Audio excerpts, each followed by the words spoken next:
Apa yang harus kita lakukan jika keimanan kita mulai melemah dalam beribadah agar selalu tetap istiqomah? Iya. Al-mar'u ala dini khalilihi falyandur ahadukum man yukhalilu.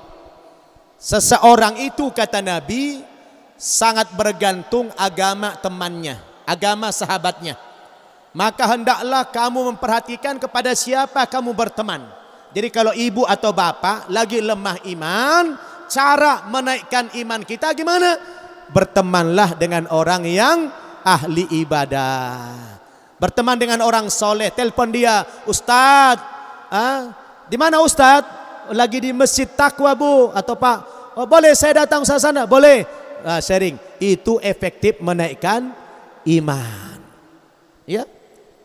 Bukan cuma ibu apa, kami Ustadz pun ada masa-masa grafiknya menurun. Ada masa-masa boring.